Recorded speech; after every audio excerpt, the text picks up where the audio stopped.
Today I am here with Ray Dalio, who needs no introduction. Most notably, Ray has a new book out, Principles for Dealing with the Changing World Order: Why Nations Succeed and Fail. Ray, welcome.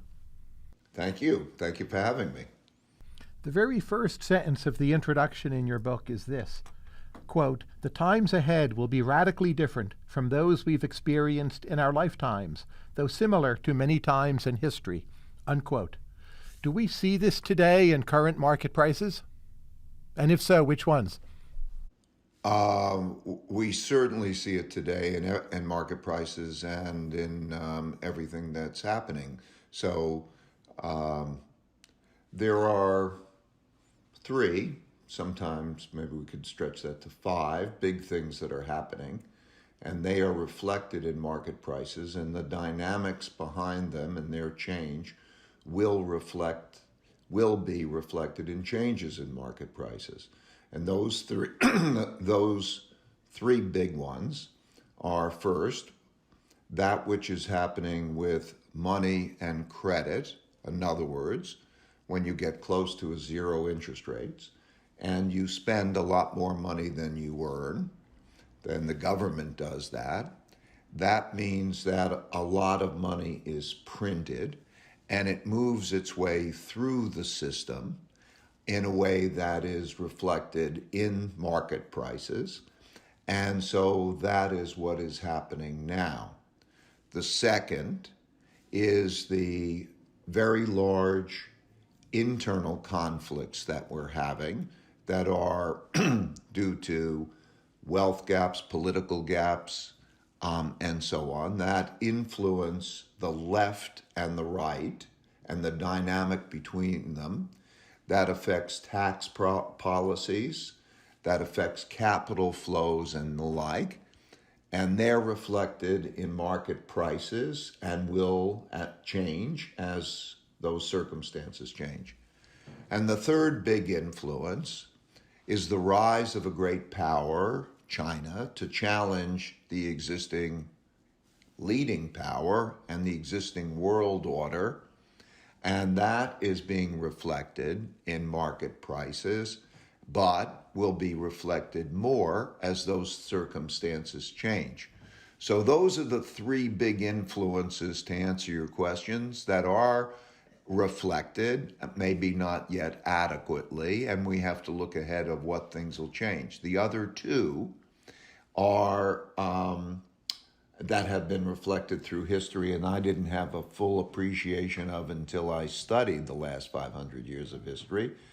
Those two are technology and inventiveness changes. We're accelerating the rate at which they are occurring, and that adaptability and change is affecting our lives in big ways. So you cannot ignore the technologically and inventiveness changes. And the fifth are acts of nature. You know, the one thing that was interesting to me when I studied the last 500 years of history is that acts of nature, and they could be climate related, droughts and floods and pandemics, had cost more lives and toppled more civilizations than anything else, including wars.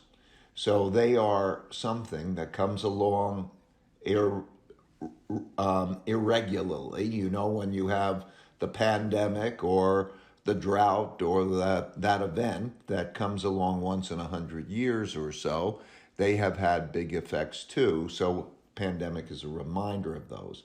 But those are the drivers, and they will remain the main drivers. And as they change, prices will continue to change. But if I look today, say at equities prices, they seem fine. If I look at the 10-year yield for the U.S., it's not crazy high. Should I just assume that these matters are more or less going to work out fine, given those market prices, or are those prices wrong? No, I think you have to look at the dynamic behind those prices, and I think I would look at them a bit differently. Regarding the dynamic behind those prices, it is that we are spending more than we are earning by a lot, individuals and the country as a whole. and that we need money. Partially because of the political issues, partially for all the reasons that you know. So a lot of debt debt is being created that is also producing the need for a lot of money. And as a result of that, we have very negative real interest rates. Real interest rates of short-term interest rates are significantly negative, and even bond yields, real bond yields, are over 100 basis points negative. And so when one looks at the return of owning those bonds, that is a very bad return. It means that if you save in those assets and you put it away, that you will lose buying power at probably a rate of 3 to 5% per year. We can guess what inflation is, and we can talk about that. But you will lose that, and that tax on your buying power makes one will not want to be saving in those assets.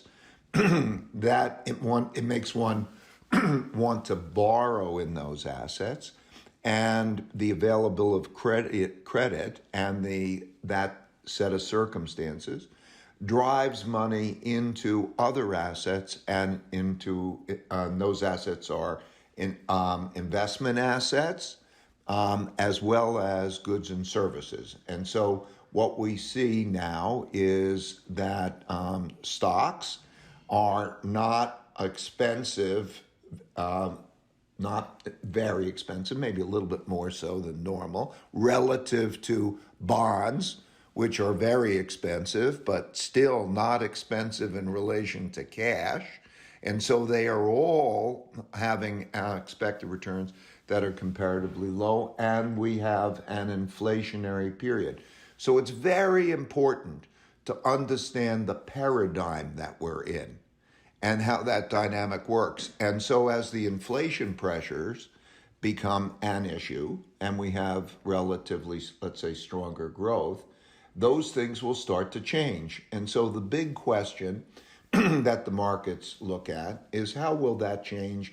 As a result, will the Federal Reserve and central banks begin to tighten monetary policy?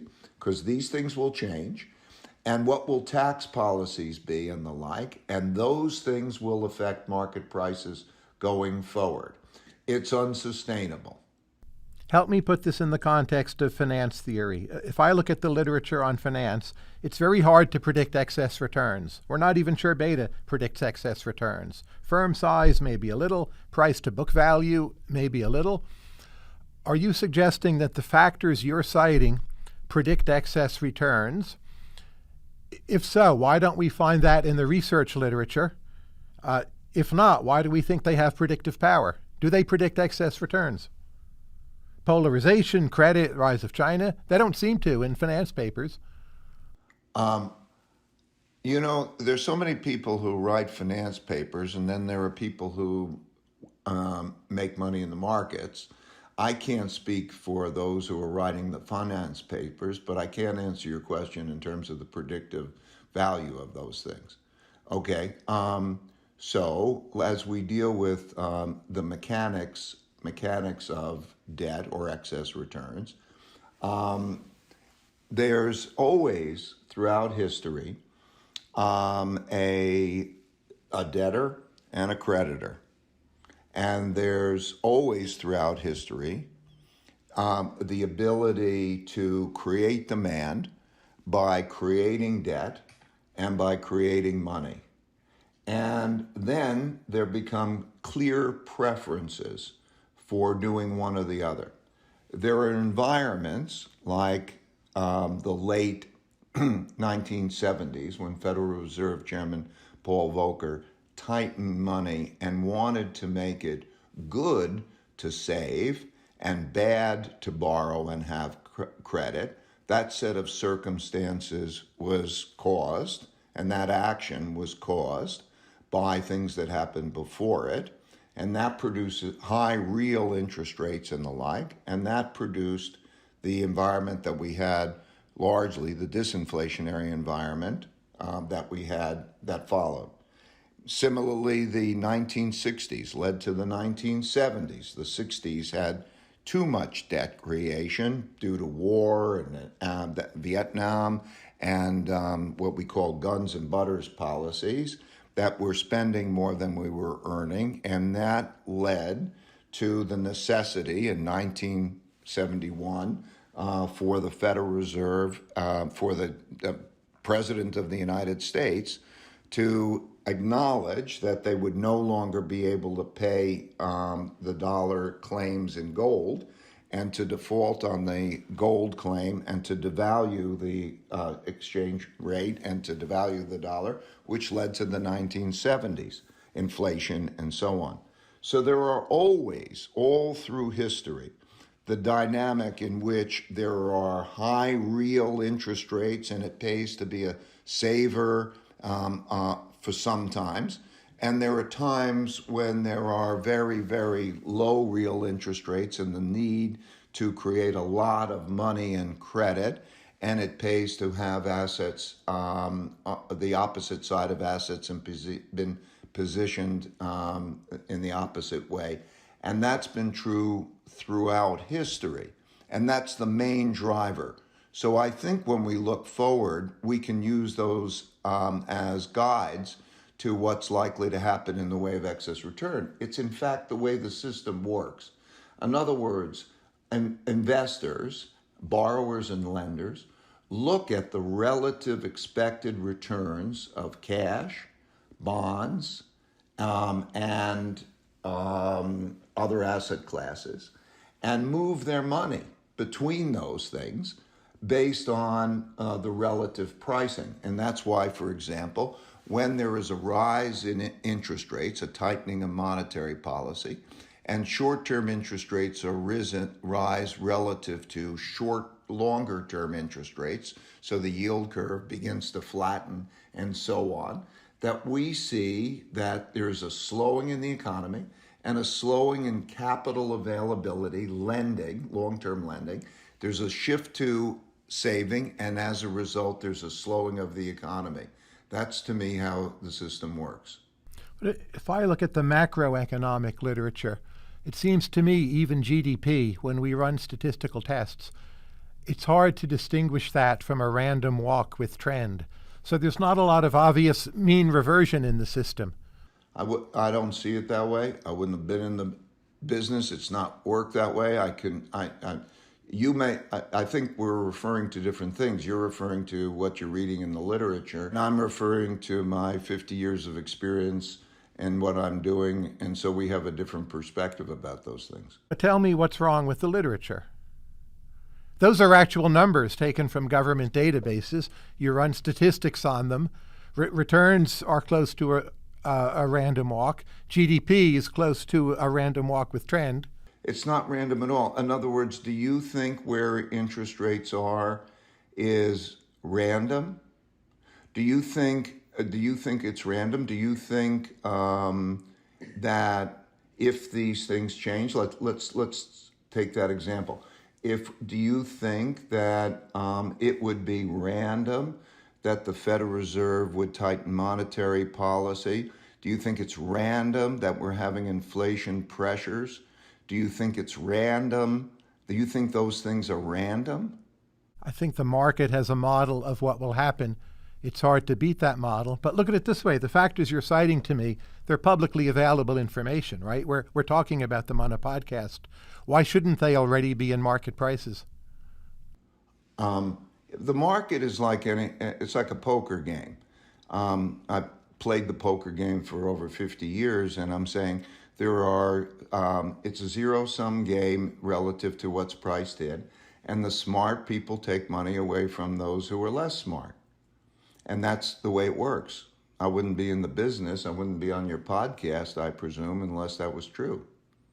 Well, it's one thing to think some people are smarter than others, but if they're smarter than others with respect to the ability to just spot publicly available information, it seems that's easy to copy. We should then be able to go back in history, look at those same pieces of information, and use them to predict expected returns. But we can't do that.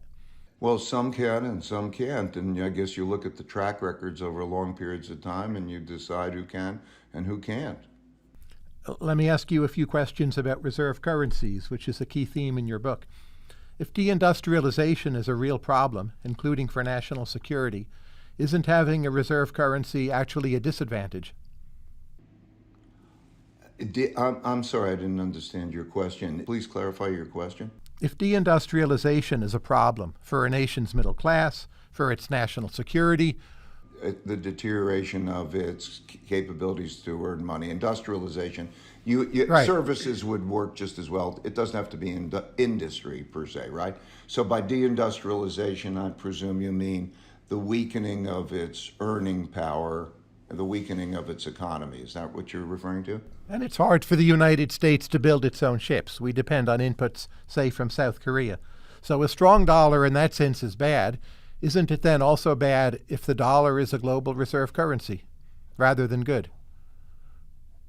No, it's the dollar as a reserve currency gives one the ability to print the world's money. And is that on net a good or bad thing? Net, it's like debt. Is debt a net good or bad thing? It is both a good and bad thing.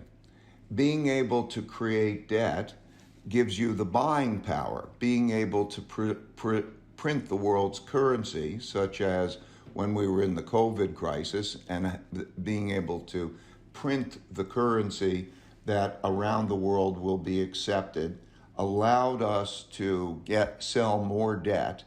That we could sell more debt because when you buy debt, it's somebody else's currency. In other words, when one owns debt, the seller of that, the buyer of that debt, is owning your promise to deliver them currency. And when you have the world's reserve currency, it allows you to get into more debt. Now, getting into more debt has historically, if not done correctly or not done sustainably, in a way it creates obligations to pay back. And those obligations to deliver currency and pay back have produced different types of problems in the future. And so debt is very short-term stimulative and it's longer-term depressing, and the ability to do that and have others take on our liability. As John Connolly said when he was the Treasury Secretary, and the dollar was devaluing and a risk. He said, the dollar is our currency, but it's your problem. And that has a net benefit. It's a net benefit, but it, like most things, it's cyclical because you have to pay back, and it produces problems sometimes when you pay back. So the United States is more indebted as a result of it being a reserve currency, and it all depends on who's going to get stuck with that. But Germany and Japan can often borrow at lower interest rates than we can. So does having the number one reserve currency matter so much? It matters to the extent that Germany and Japan don't have anywhere as much foreign debt, and their amount of debt. Japan has incredible levels of debt. It's domestic, but they still find people willing to take it. It's domestic debt. You can trade it on foreign markets, right? Trades at very low yields.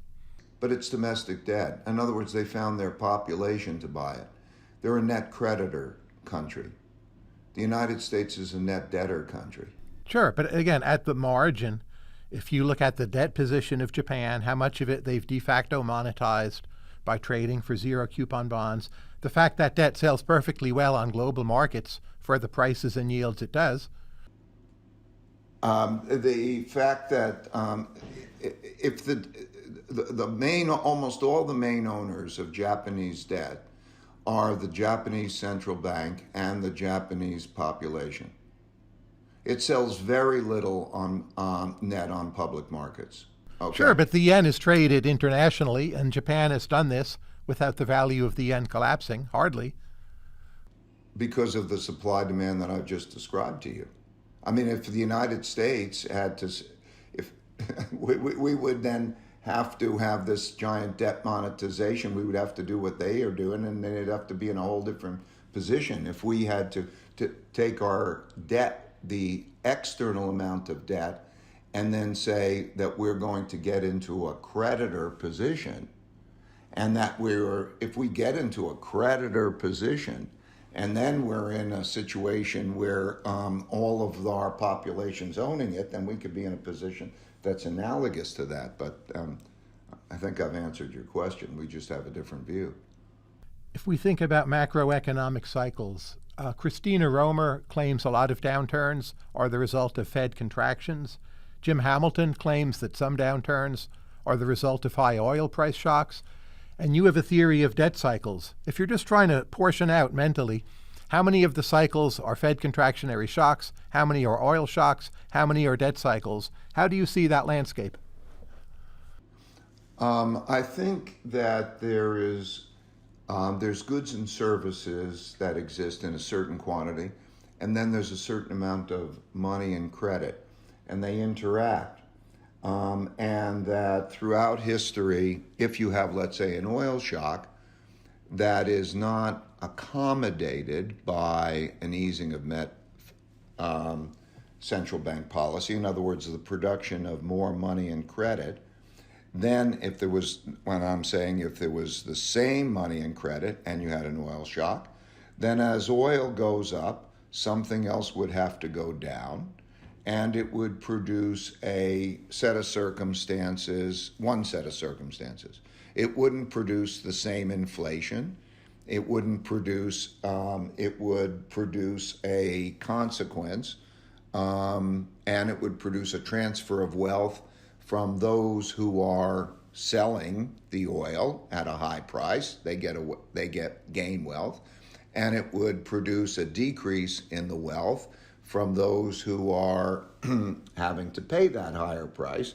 So, for example, it would make Middle Eastern countries richer, and it would make American companies and American entities poorer.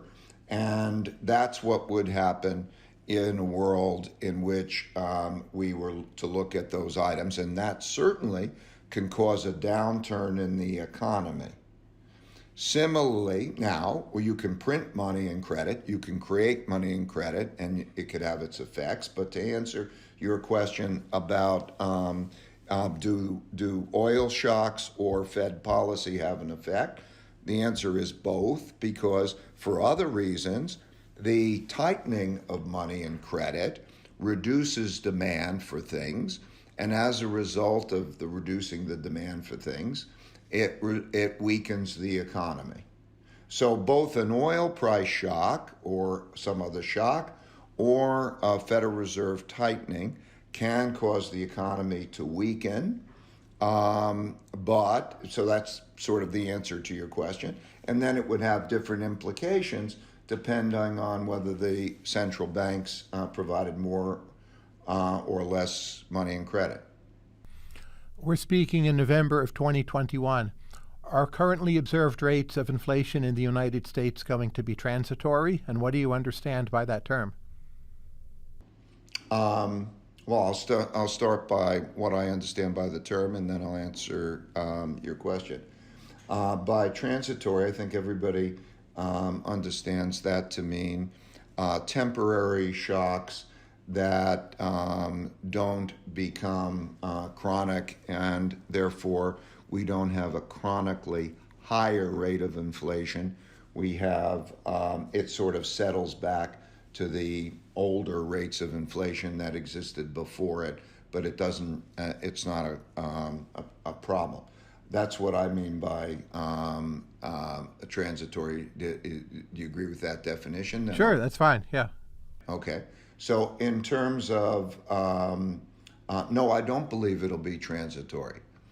I believe that there are two main sources of inflation. There's the usual supply and demand for goods, cyclical inflation, so that when there's a demand for something, that there can't be a greater amount of supply being produced for it. there's an upward pressure in that price. And so that comes from strong demand pressing up against capacity limitations. That's cyclical inflation. And it depends on how far the central bank accommodates that. So that's the cyclical inflation. The second is monetary inflation. When the production of debt is large, but the central bank produces more money and credit, that has the effect of devaluing the value of money and credit, which doesn't show up really as it doesn't look like it is going down as much as it looks like other things are going up, so that you see things going up as they are now, and that's monetary inflation. I think right now we have both cyclical inflation and monetary inflation. So that if you look at the demand for everything, right now, the demand is greater than the capacity. It's really a excess demand issue, but provided by a lot of money and credit being put out. And we also are running large deficits. And as we start to look farther forward, we have these very cheap interest rates, which means that it pays to buy things like let's say houses. I mean, practically, there's no interest rate to speak of. And now a lot of loans are made on interest-only loans even. So with hardly any interest rate and not having to pay back principal payments in terms of the amount of ridiculousness that it's gotten to that way, there's a lot of demand for those kinds of things. Now that could be cyclical, but I don't believe when I look forward that our deficits or will be primarily cyclical. So I looked into the issues of politics and the issues of the deficits and the needs for money and credit, or the desires for money and credit, and I think that they'll be structural. And I think then also there are certain changes in expenses. For example, while I believe that climate change and moving to cleaner energy and other such moves is very good for our ecosystem in the long run, it's also very expensive and it makes less efficiency. So that's going to, at that same time, add to inflation. So yeah, my worry or belief is that will increasingly be built into the process, which we're seeing, for example, in terms of changes in compensation, changes in many, many things. Everybody's seeing inflation around them, and it's not just something that's going to settle back. So if I take the cyclical piece, it's going to require enough of a tightening, if you were to deal with that, enough of a tightening in monetary policy to stop that buying, and that the consequences of that would be very bearish for markets, and it would be very bearish for the economy, and I believe too bearish for the Federal Reserve to want to tolerate. And that would only deal with the cyclical inflation pressures, whereas at the same time, we have the structural issues of those kinds of deficits that need to be monetized. So for those reasons, I don't believe it's transitory, that we will go back to what we experienced before. If you had to describe it in its most fundamental terms, your advantage as an investor compared to other professionals, is it that you're smarter, you process more information, you have better managerial methods? How would you pin down your unique advantage and expertise? Well, a few things. I systemize and built an organization that systemized the process to seek the timeless and universal truths of the cause-effect relationships. So we have 1,400 people or so. We spend hundreds of millions of dollars each year on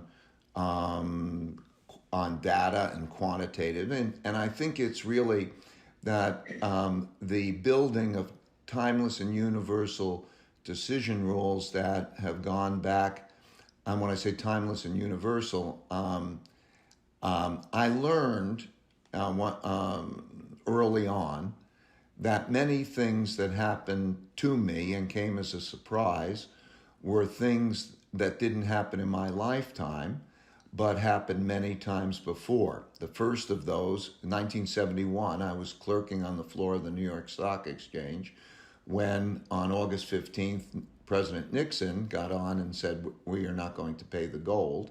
I went on the floor of the stock exchange. That never happened to me before. I thought there would be a crisis and everything would go down, and I was totally wrong. And I found out that the stock market that morning went up more than it had in decades, and that led me to research and find out that on March 5th, 1933, the President Roosevelt did the exact same thing, and it led to the exact same result. And I learned at that mistake, I learned that things that happened in my lifetime, but I didn't, but happened before and I didn't experience, were good rules. And so I needed to study, for example, the dynamic of the Great Depression.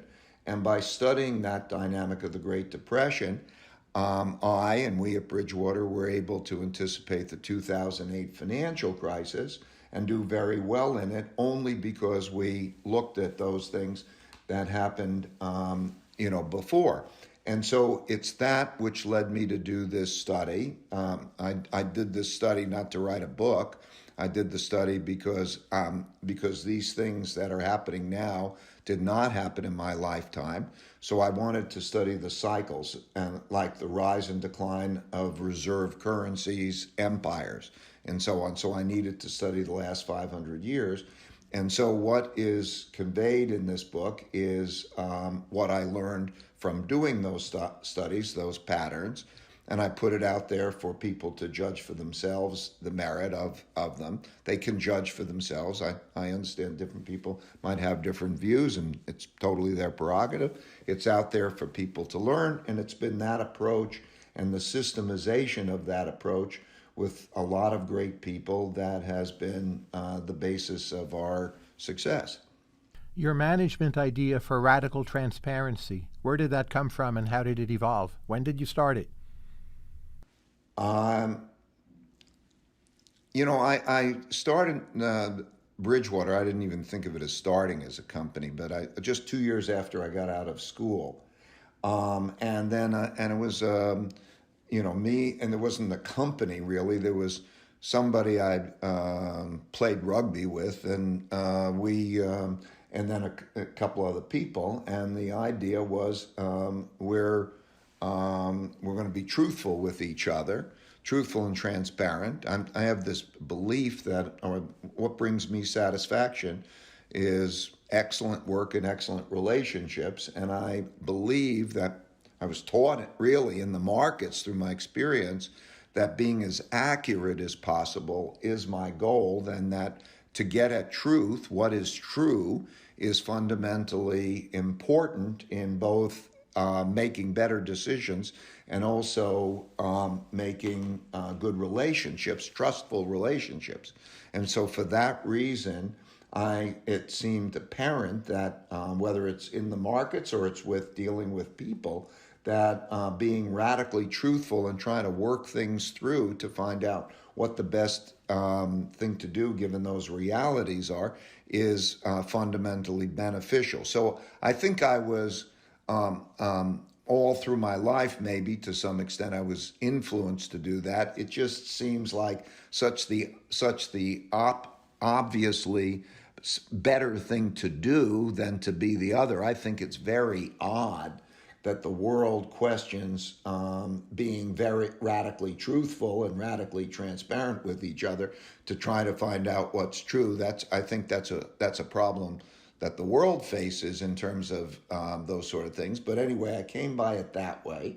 and I wouldn't compromise it. And as the company grew, so as I say, we grew from a couple of people in my I had a two-bedroom apartment. It came out of the other part of the other bedroom, and then it grew. And as we grew to, let's say 1,500 people, there needed to be an organization and a culture that is built around those things, and so that became of paramount importance. And so we built our culture, and it's not for some people, and it's great for other people. And so with time, we've done that, and that's what we do, and that has served us really great. It served us not only in terms of the investment management aspects of it, but it's also served us very well in our relationships, that we can talk about anything, frankly, and that we can deal with anything. And as a result of that, it produces the dealing with things well, and it also produces better relationships. So it's been something that I believe has been key to our success, and it's also something I recommend very highly. I understand people aren't used to it and so on. It can be adapted to, and so I recommend it. That's how it developed. And what's your model for why more of the world hasn't followed suit? Is it that leaders are cowards, too many workers are too emotionally fragile, just status quo bias, or what? I think it starts partially neurologically and partially how we're raised. There's an instinct to view disagreement as a fight. There's a fight or flight response sometimes to disagreement rather than a curiosity to try to find out what's true. And then I think that we're raised in an educational system in which people are reinforced for having the correct answer. Like there is a correct answer. I mean, certainly there's a correct answer. 2 + 2 is 4, but sometimes in things there isn't, and that to not know well or to and to disagree are bad things. And so I think we're raised that way, and I think it becomes sort of a habit that disagreement causes angst. So my theory, I asked neuroscientists, I asked psychologists about it, and they come back with those kinds of answers as to why that's the case. But I do find that I found it in Bridgewater and other ways, that's pretty, for most people, maybe half the population or more, with practice and in an environment in which it's valued intellectually, and that they can get used to it and then not want it any other way. Let me just reverse it, and I would sort of say like I would say to anybody, do you want me, if we disagree, do you want me to have a good conversation with you? Like maybe I think you and I are having some disagreement as to how the economy works or whether the markets are efficient and so on. Okay, is this a good thing, or is that something that produces angst? I think it's a good thing. And then, and do you want me to be totally transparent with you about what I think, or do you want me to hold it to myself and ask you the same question? I'd say I'd want to hear whatever you think, and because if it's on the table, we can deal with it, and if it's not. And so there's two parts to our brain. There's the intellectual part of our brain, and there's the emotional part of our brain. And the intellectual part of the brain usually says, yes, I would like to know, and I'd like to be able to have that exchange.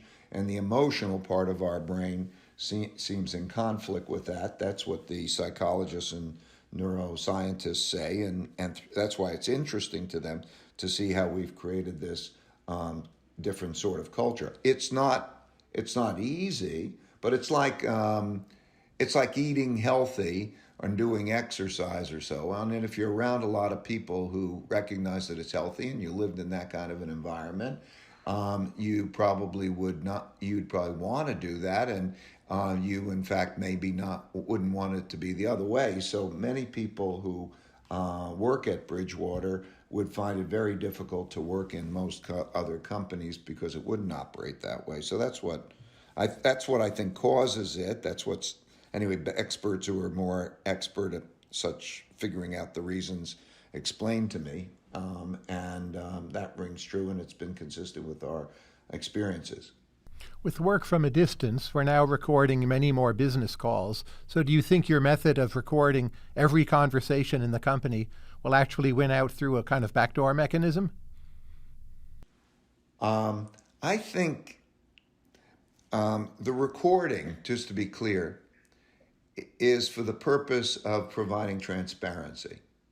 Because I think that the wrestling around with questions is something that a lot of people don't get exposure to. And so when I was running the company, and everybody comes out with answers, but no real thinking behind those answers, that wouldn't be something that I would have wanted if I was in their shoes. And so I wanted to share that. Now, it's something people could do or not do it. You don't have to record it. You can record it, truthfulness. But the putting up, the reality of if it's true, and you could show it, and everybody will judge whether it's true for themselves. So that recording and showing it, I don't know whether others will do it or how they will use it. I suspect they're not using most of those to try to get at truth. I'm just saying that's helped me and us a lot. What do you think you know about psychometrics that other bosses do not? How do you use psychometrics more effectively?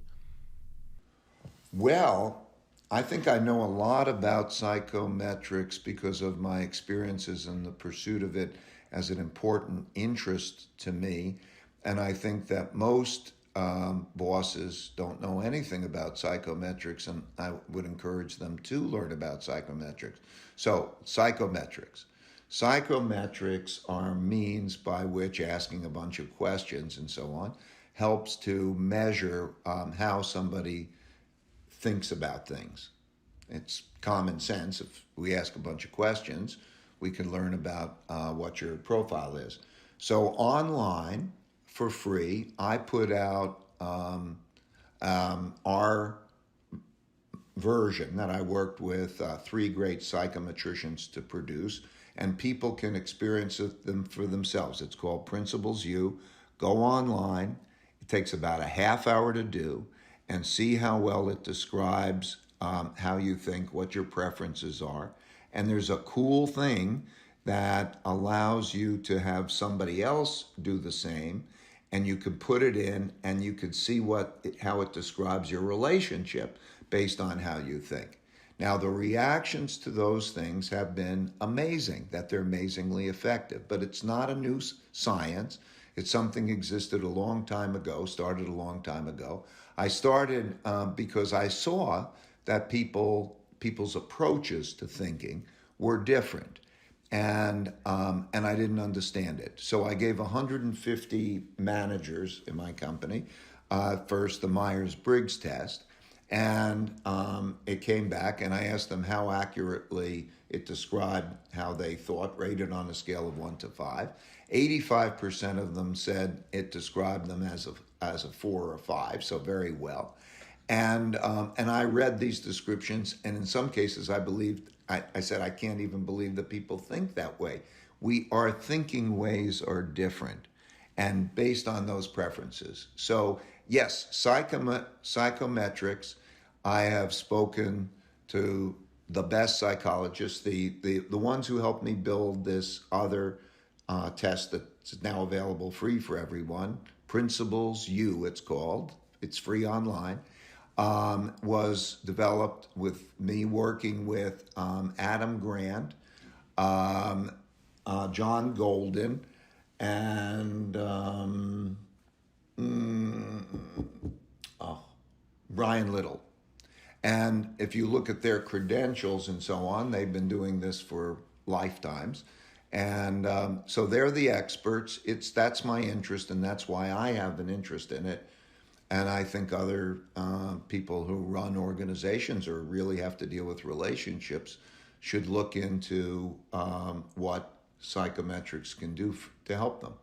Do you think Bridgewater on net is selecting for agreeableness or disagreeableness, as one might express? We much prefer dishonest, thoughtful disagreeableness because we don't want answers as much as we want reasoning to examine the reasoning that leads to the answers.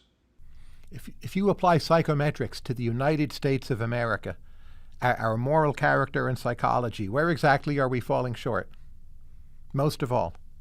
I think the greatest problem that we have is fighting with each other over views and opinions to the point that we are risking a civil war.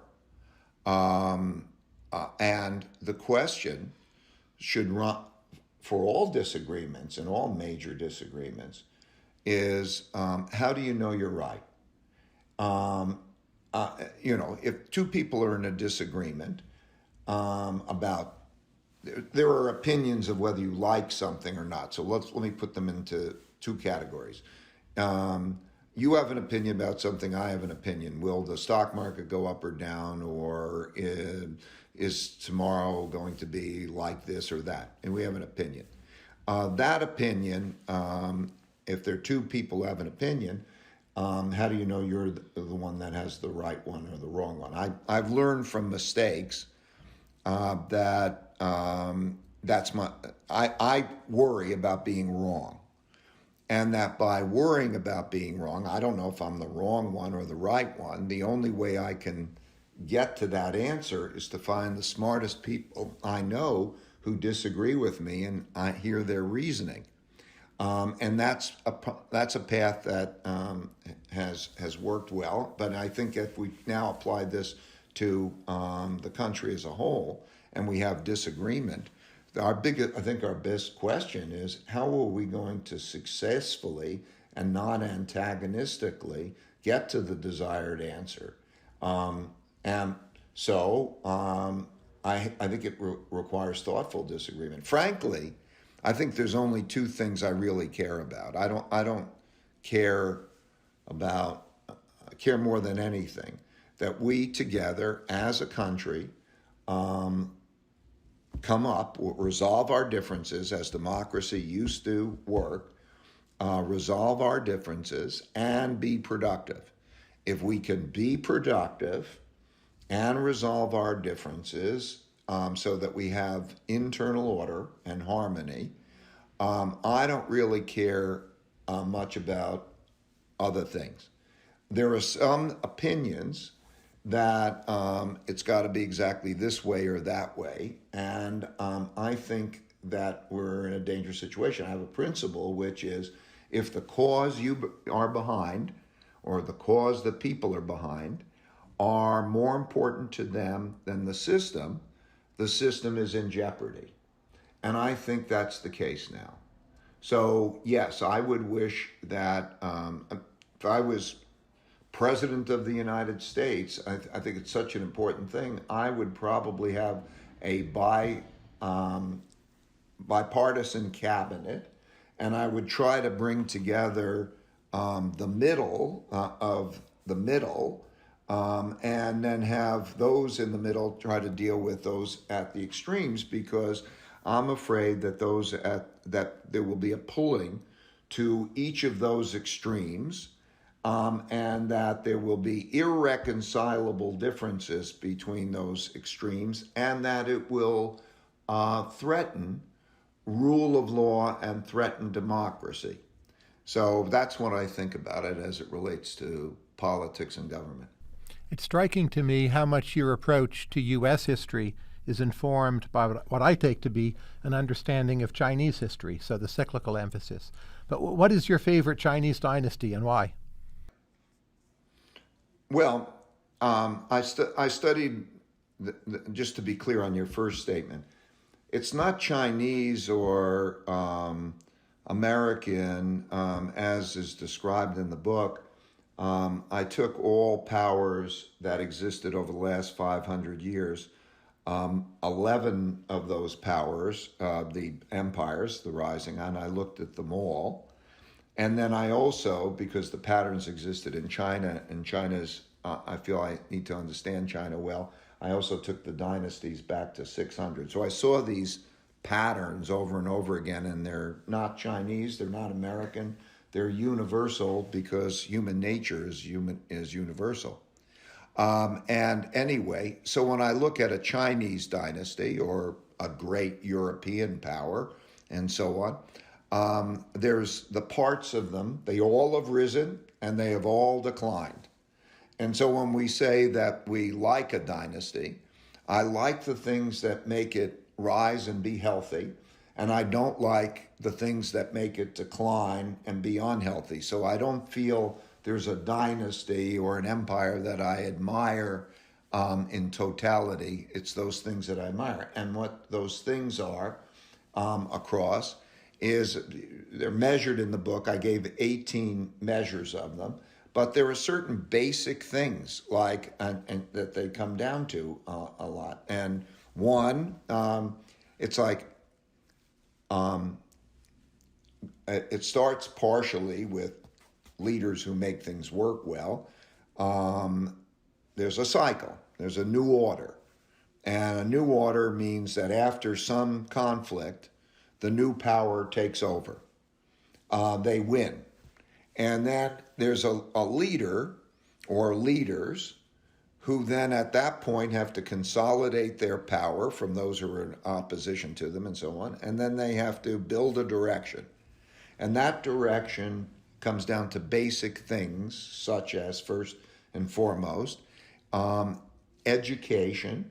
And when I mean education, I mean both education of facts, like do you know these facts? Can you read, write, and do arithmetic kind of thing?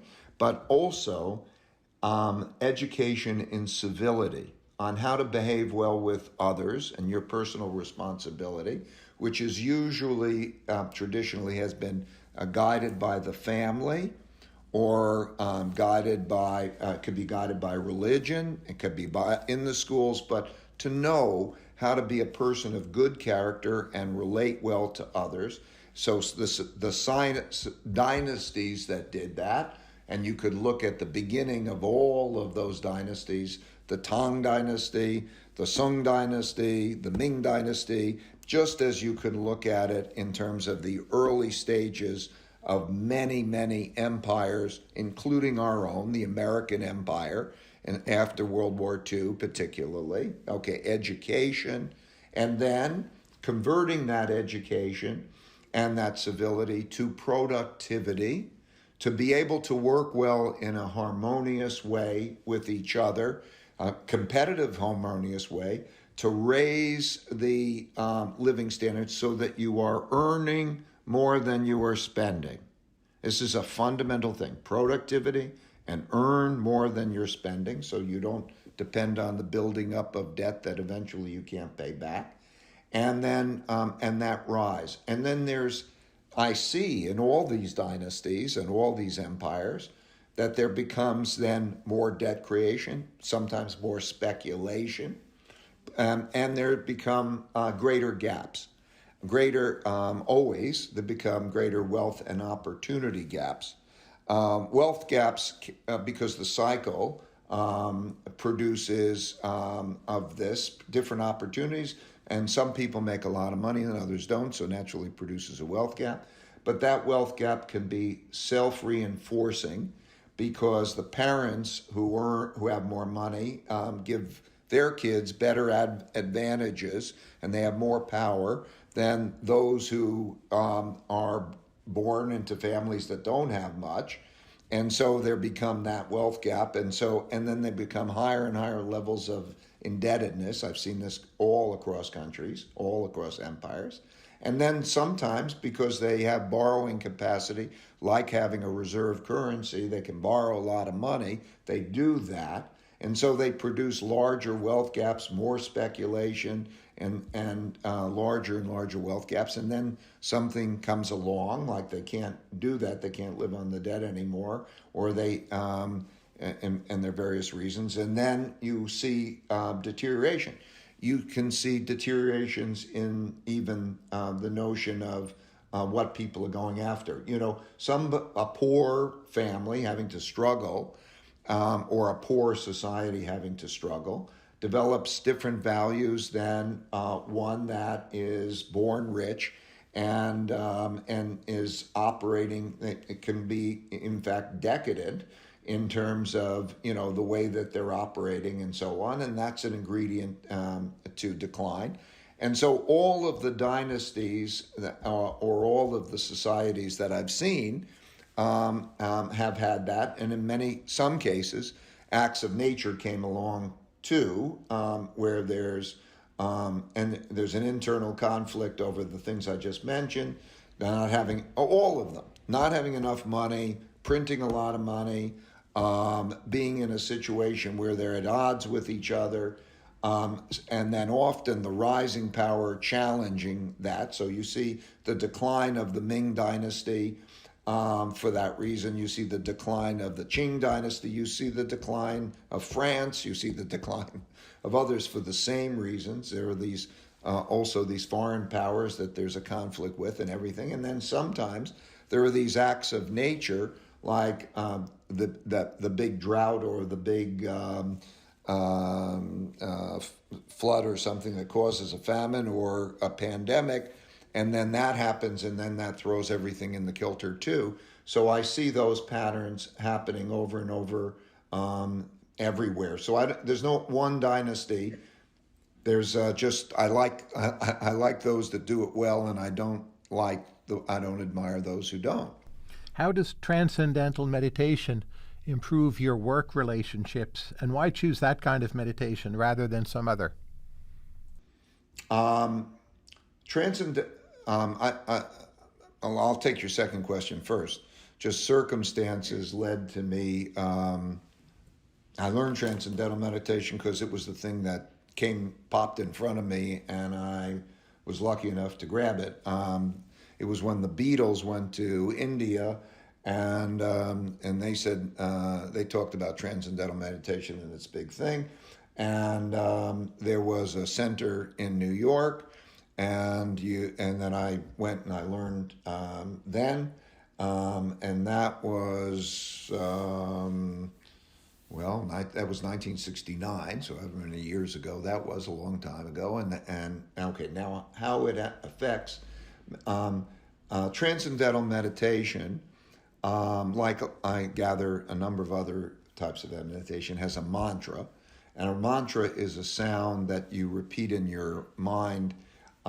You're sitting there quietly, and maybe one might think of something like Om would be a classic example. You repeat Om in your mind when you're sitting there quietly. And what that does, it takes your mind away from your thoughts. Your thoughts are like jumping around, and they call it monkey brain. You can't control your thoughts. They're jumping all over. And by repeating that word or sound over and over again, you eventually learn to go into that sound rather than it sort of crowds out all the other stuff, and then eventually it disappears, and then you go into transcending, let's say, transcendental state, which means that there's quiet and peacefulness, and you actually don't see anything, and you're descending into your subconscious. Now, your subconscious is, like the word implies, it's below what we're conscious about, but it's very important in how we think. Most of our decisions really come from our subconscious. We talk about emotions and things they're subconscious. And when you're in your subconscious and you've got this peaceful state, not only does that peaceful state give you tranquility and so on, and it's very restful, but it also gives you an equanimity, a calmness, and a clarity and it taps into your subconscious, because in your subconscious is where the creativity comes from. You know, you don't sit there and say, I'm going to work hard to be creative. Creative ideas are the sort of things that come to you in a hot shower. You're not even there, and then this idea comes to you and it bubbles up. And so by putting it with the subconscious, that's good. You tap into that. And then what I found is that aligning the subconscious and the conscious is also like aligning the emotions with the intellect, because we get mixed messaging. You know, like I say, it's like your two brains. Your conscious brain, that might be your logical brain, and then your subconscious brain, that's your emotional, and you're getting different messages. And so the meditation helps to align those and deal with the things that are coming at you. And of course, my business and my life brings me a lot of things that are coming at me, and they could be, you know, stressful, or they could, and I find that by being able to have that kind of state of mind where I can align them, remain, have that equanimity, and make the decisions, I found that to be very helpful. What do you enjoy most in jazz music? I enjoy most the combination of extreme talent and spontaneity, particularly when people can do that together. That is something. When you listen to really talented musicians who can do it like improv, and they can play off of each other and do it that way. Name a group. Well, yeah, I particularly like Jazz at Lincoln Center, and I like Wynton Marsalis and the Wynton Marsalis Band. 3 quick questions to close. I'll just give you all 3. First, why are we undervaluing the ocean right now? Second, why are Cape Buffalo dangerous? And third, what are you going to do next? The floor is yours.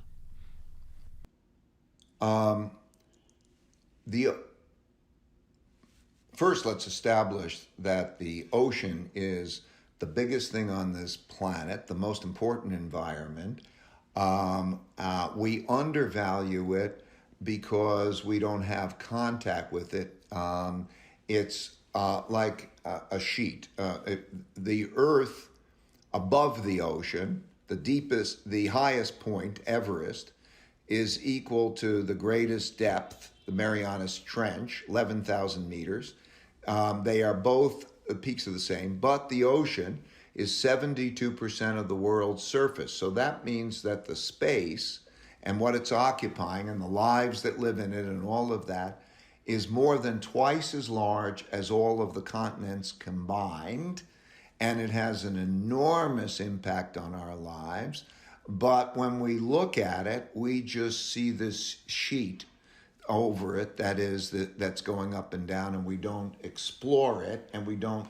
So people who haven't seen beneath that sheet or intellectualize what is beneath the sheet undervalue it for that reason. For me, Jacques Cousteau helped me and excited me.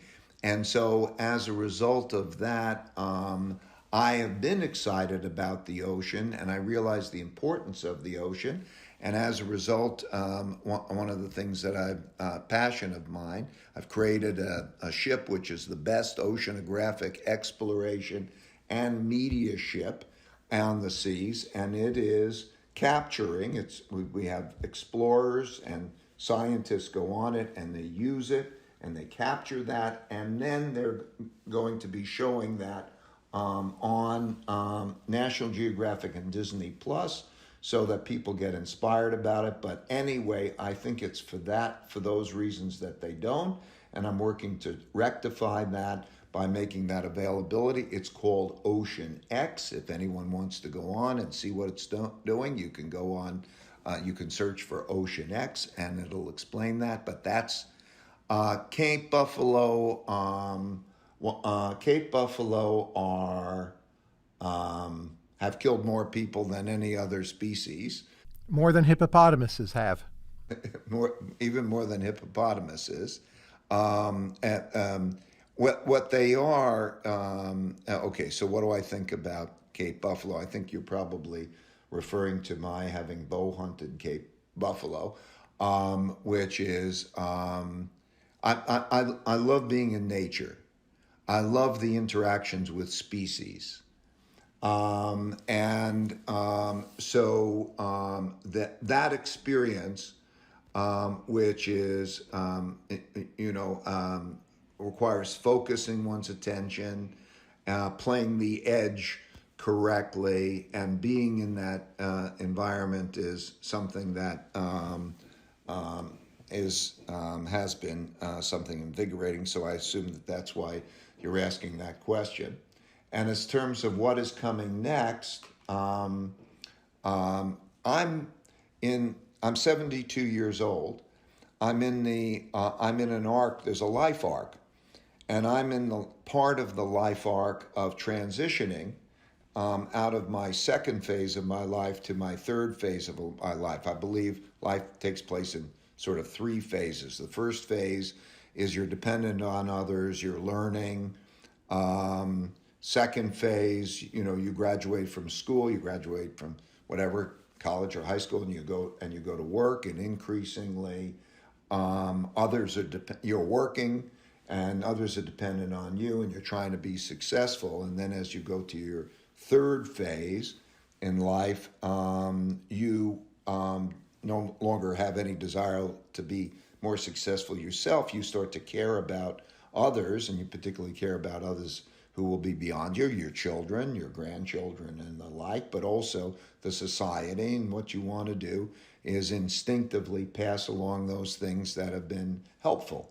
And that's the phase of life that I'm in. And so while I'm still playing my game of the markets and the economy, I'm I'm doing these studies and doing these investments and all that. I like it. The joy of transitioning my company to have others run it, my family. It's like having my family, adult children. I don't want to be responsible for their lives. I'm there when they need me and so on. And I'm here to pass along the things.